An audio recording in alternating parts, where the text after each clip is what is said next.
They got close to 3,000 crore rupees, 3,000 crore रुपए उनको मिला सीधा खाते में। जो उनको पेंशन मिलती है वो अलग है, उसके अलावा 1,000 रुपए सबको मिला। एक बहन को 20.5 करोड़ खाते वाली बहनों को एक बहन को 1500 रुपया मिला, 31,000 करोड़ लग से गया। जिनकी नौकरी जा रही थी, नौकरी रोकने के लिए उनके खाते में ईपीएफओ में एम्प्लॉयज प्रोविडेंट फंड स्कीम, जिसको कर्मचारी भविष्य निधि भी हम कहते हैं। सॉरी, मुझे हिंदी इंग्लिश दोनों में बोलना पड़ रहा है क्योंकि अधिकतर एलीट भी नजर आते हैं, दूसरे भी सब नजर आते हैं, मिला जुला वर्ग है यहाँ पर, इसलिए हिंदी इंग्लिश दोनों में बोल रहा हूँ। तो कर्मचारी भविष्य निधि में भी एम्प्लॉयर और एम्प्लॉय का हिस्सा जो है 12% और 12%, कुल मिलाकर 24% ये मोदी सरकार ने जमा कराया। 6,500 करोड़ रुपए से ज्यादा का प्रावधान हमने उसके लिए किया। अब लोगों को वापस नौकरी पर रखा जाए तो हमने इसके लिए भी कहा है कि जो किसी अपने गए हुए कर्मचारी को वापस नौकरी पर रखेगा उसके हिस्से में पैसा नरेंद्र मोदी सरकार ईपीएफओ में पैसा जमा कराएगी, लोगों को वापस रोजगार देने का अवसर भी मोदी सरकार देगी। यही नहीं, योगिता जी ने इंट्रोडक्शन कराते कराते कहा कि मैं फौज में थी। क्या करें, मेरे परदादा फौजी थे, मेरे दादा फौजी थे, मेरे पिता भी मुझे फौजी बनाना चाहते थे, लेकिन मैं घर से भाग गया क्रिकेट खेलने के लिए। उस समय नहीं पता था, मैं 6ठी कक्षा में था, क्रिकेट खेलने का जुनून था। लेकिन जब मैं तीसरी बार का सांसद बना तो उसके बाद मुझे मन में था कि मेरे संसदीय क्षेत्र में हम दूसरे घर से फौजी, मेरे दादा परदादा सबने उसके लिए काम किया देश के। मेरे पिता ने वार्डन पेंशन का मुद्दा उठाया, उसको पूरा किया तो नरेंद्र मोदी की सरकार ने पूरा किया। तो मैंने कमीशन पास किया, मैं भी लेफ्टिनेंट बना और जल्द ही कैप्टन भी बनने वाला, तो प्रमोशन का समय आ गया। देश के लिए सेवा भी करता हूं, चाहे सदन में हो, सड़क पर हो या फौज में जाकर अपनी सेवाएं देने की बात है। लेकिन देश की महिला भी चाहती थी कि वो भी देश की सेना में अपनी हिस्सेदारी, क्या उनको उस तरह से बल मिल पाता था? मोदी सरकार में पिछले 6 वर्षों में फौज में महिला 3 गुना ज्यादा बढ़ी, 3 गुना ज्यादा। देखिए, तो महिलाएं अगर 3 गुना ज्यादा मोदी जी के समय 6 वर्षों में बढ़ी तो तालियां जरा 3 मिनट तो बढ़ी।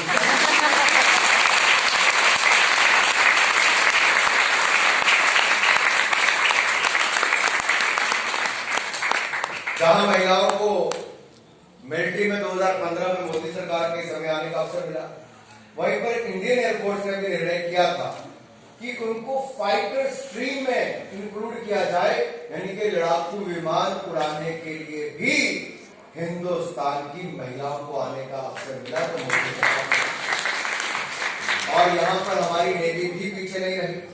उन्होंने भी कहा कि हम मैरीटाइम एयरक्राफ्ट में 2016 में नेवी ने भी उसमें आगे उनको आने का अवसर किया। तो मिलिट्री हो, एयरफोर्स हो, नेवी हो, हिंदुस्तान की महिला कहीं पर पीछे नहीं रही। देश की रक्षा करते आगे बढ़ने का और इसका स्तुति गान अगर कोई महिला अगर करती तो उतना बल नहीं मिलता। एक नेता जो फौजी भी है वही आकर महिलाओं की इस उपलब्धि का स्तुति गान करे तो मुझे लगता है ये भी था। और फिर महिलाएं अब यहां तो रुकने वाली नहीं।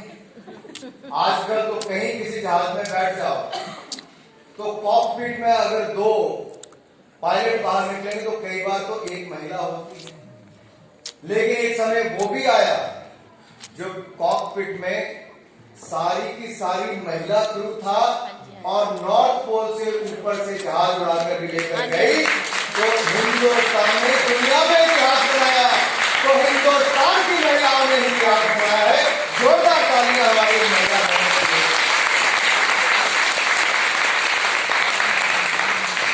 ये है हिंदुस्तान की नारी शक्ति। अब इसका जितना मर्जी स्तुति गान करिए मैं कर सकता हूं। मेरी तो बॉस ही महिला है, इमीडिएट बॉस।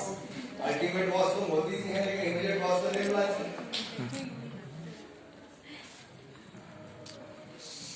देखिए, समाज के हर वर्ग के लिए काम करना है।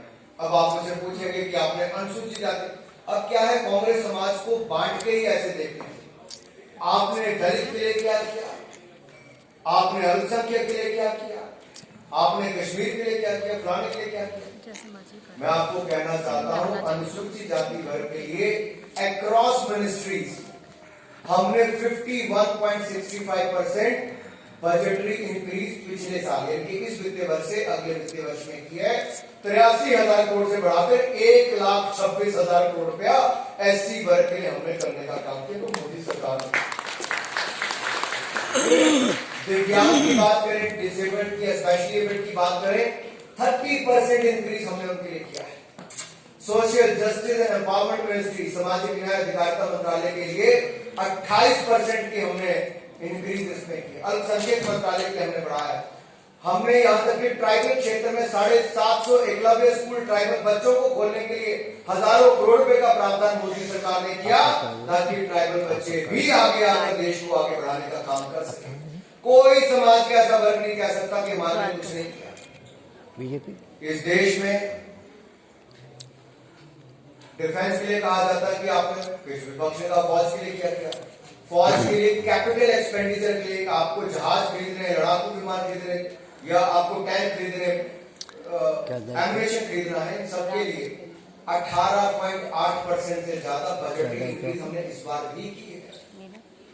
यही नहीं, कोई भी मंत्रालय आपने, डिफेंस के बारे में कहते हैं, जो कांग्रेस वाले कहते हैं कि आपने डिफेंस में क्या इंक्रीज किया, इनके 10 साल में फौजियों के लिए बुलेट प्रूफ जैकेट एक नहीं खरीद पाए। मोदी जी ने 2 लाख बुलेट प्रूफ जैकेट खरीद के फौजियों को दे दी। ये 1 लड़ाकू विमान नहीं खरीद पाए, हमने 36 रफाल खरीद कर दे दिए। चाइना को अगर झुकने पर मजबूर किया, हिंदुस्तान ने अपनी ताकत दिखाई, तो नरेंद्र मोदी के नेतृत्व में करने का काम किया। मोदी है तो मुमकिन है, ये है ताकत। जो सशक्त नेतृत्व है तो उसके कारण देश का मान सम्मान करता है। मैं एक और आपसे बात कहना चाहता हूं, अगर आप अलग अलग क्षेत्रों में भी देखें, मैं किसानों पे अंत में आऊंगा, किसानों की बात करनी इसलिए जरूरी है क्योंकि मैं चाहूंगा आप लोग जरूर सुनकर जाएं और बुद्धिजीवियों के बीच में अपने सोशल मीडिया पर जरूर डालें। और कोई अगर मेरे ट्विटर हैंडल को फॉलो करता तो मेरे ट्वीट जरूर देखें, अगर नहीं फॉलो करता तो आज जाके जरूर देखें। मैंने कांग्रेस को इतना नंगा किया है इसमें, और सदन में किया। मैंने लोकसभा के एक नेता, एक सांसद कह रहे थे मंडी बंद हो जाएगी, मंडी बंद हो जाएगी। मैंने उठ के, मैं बोल नहीं रहा था, मैंने पूछा भैया बताओ कौन से बात मंडी है, सब बताता हूं। मैंने 4 बार पूछा, वो एक बार नहीं बता पाया। मैंने पार्लियामेंट में राहुल गांधी के भाषण के बाद मैंने वहां पे इंटरव्यू किया, और जो धज्जियां उनकी उड़ी है, उनके झूठ का हमने वहां पे परखच्चे उड़ाए हैं, उनको सारी उम्र याद रहेगा। क्योंकि जब मैं बोलता हूँ राहुल गांधी 2 मिनट नहीं बैठ पाते, उठ के चले जाते। कोई पिछले 6, 8, 10 मेरे भाषण देख लेना, कभी राहुल गांधी 2 मिनट नहीं बैठ पाए, क्योंकि उनके पास कोई जवाब नहीं। मैं जब राज्यसभा में मैंने इंटरव्यू करके बोला, तो मैं दोनों सदनों के सभी सांसदों से पूछा, कोई एक क्लॉज बताए कहां पर लिखा है कि मंडी बंद होगी, कहां पर लिखा है एमएसपी बंद होगा। और कांग्रेस के ही सांसद ने राज्यसभा में मान लिया कि ठाकुर जी ने ठीक कहा, इस कानून के अंतर्गत कोई मंडी बंद नहीं होगी। कांग्रेस का नेता एक कहता है, जो पूर्व अध्यक्ष है, कि मंडियां बंद होगी। पार्लियामेंट में ही कांग्रेस का दूसरा सांसद कहता है मंडियां बंद नहीं होगी। ये कांग्रेस 2 दिशाओं में चल रही है, 2 अलग अलग धाराएं कांग्रेस की बह रही हैं।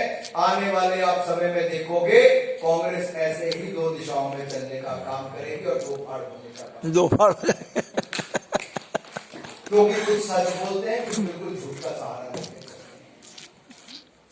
लेकिन सच देश के सामने बताने की जिम्मेदारी हमारी थी, हम सरकार है।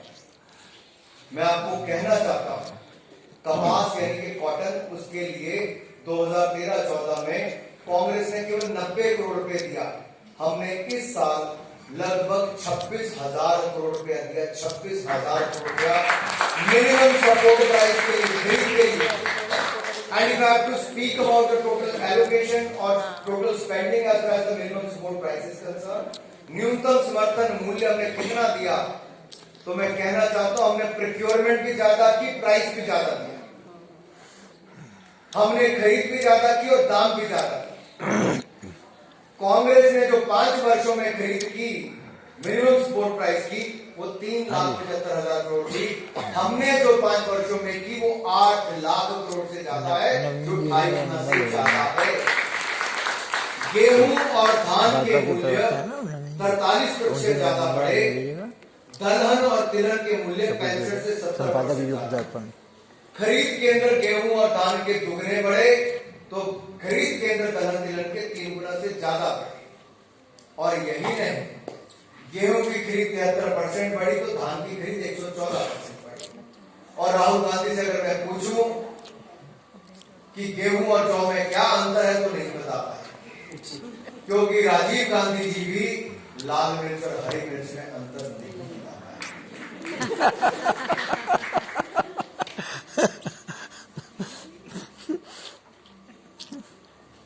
वैसे नेताओं से मैं क्या सवाल कर सकता हूं,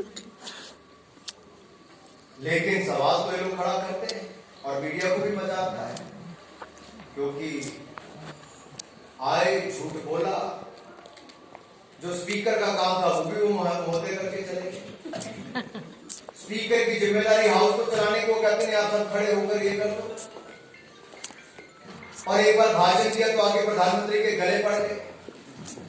गले लगना अलग बात होता है, गले पड़ना अलग बात होता है। और यही कारण है कि इन जैसे नौसिखिया जब राजनीति में होते हैं तो कांग्रेस जो कभी 400 सीट की पार्टी थी आज 40 सीट की पार्टी बनकर रह गई। इसके पीछे मूल कारण है कांग्रेस में परिवारवाद और ऐसे लोगों को जिम्मेदारी जो न सदन में बैठते हैं न समस्याओं को समझते हैं, लेकिन देश के सामने समस्याएं पैदा करते हैं। इस परिवार ने वर्षों तक राज किया केवल देश के संसाधनों को लूटने का। कहते हैं हम दो हमारे दो, ये नसबंदी से लेकर नोटबंदी तक के नारे लगाने वाले। मैंने उसी दिन उत्तर दे दिया था, भाई तुम कौन दो और आगे तुम्हारे दो कौन है? दीदी जीजा जी भी इंक्लूडेड है। और जीजा जी की तो ये हालत है कि कानपुर में लड्डू वाला है, ठप्पू के लड्डू, उसका डब्बे में कभी पढ़ना, ऐसा कोई बचा नहीं जिसको हमने ठगा नहीं, ऐसा कोई सगा नहीं जिसको हमने ठगा नहीं। इनके लिए मैं कहता हूं कि गांधी परिवार का एक नारा है, ऐसा कोई बचा नहीं जिसको हमने ठगा नहीं। कोई नहीं छोड़ा, देश का कोई राज्य देखिए वहां पर इन्होंने जमीनें लूटने का काम। किसानों के साथ अमेठी की बात हो तो वहां पर किसानों की जमीन ले गए, इंडस्ट्री के नाम पर, अपनी फाउंडेशन के नाम पर ले गए। जीजा जी ने देश के अलग अलग राज्यों में जमीनें इकट्ठी कर दी। ये जो कभी जमीनी नेता होते थे आज ये जमीनों के नेता हो गए।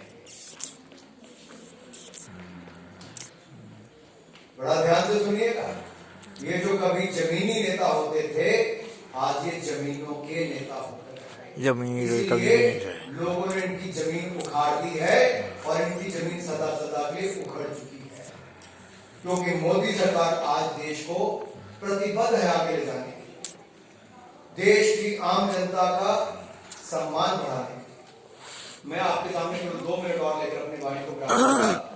ये जब बजट आया तो इससे पहले कौन सी आपदा? हमने कभी सोचा नहीं था कि ऐसी महामारी से हमें जूझना पड़ेगा। क्या आप में से कोई कह सकता है कि आपने सोचा कि कभी ऐसा लॉकडाउन होगा जिसमें यही पता नहीं था कि अनलॉकिंग कब हो? इनका एक नेता है राज्यसभा में कहता कि अप्रैल महीने में 98% गाड़ियों की खरीद कम होगी। अरे घर से कोई निकला नहीं, अप्रैल महीने में गाड़ियों की खरीद कहां से होगी? ऐसे ऐसे तो महानुभाव इनके यहाँ पर।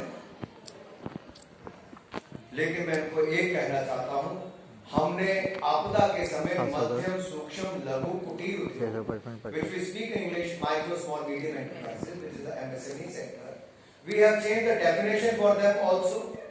We have raised the turnover limit for them, and they have been given additional 20% working capital, 20% additional working capital, and a sum of rupees 3 lakh crore rupees has been given by the public sector and the private sector banks, the scheduled commercial banks, to the micro, small, medium enterprises. किसी व्यक्ति को अपनी 1 inch जमीन भी या कोई गहना भी गिरवी नहीं रखना पड़ा। मोदी ने गारंटी दी, देश के मध्यम लघु सूक्ष्म उद्योग को 3 लाख करोड़ रुपया बैंकों के माध्यम से दिया गया, तो मोदी सरकार ने दिया गया। घर घर से बुला कर दिया गया, जिसने नहीं लेना था नहीं लिया, लेकिन हमने 2.5 लाख करोड़ के लगभग मंजूर हो चुका है। इसके अलावा 6 महीने का मॉनिटरिंग पीरियड, आपने गाड़ी खरीदी, घर खरीदा, किसी की किस्तें वापस करनी, सबको दिया।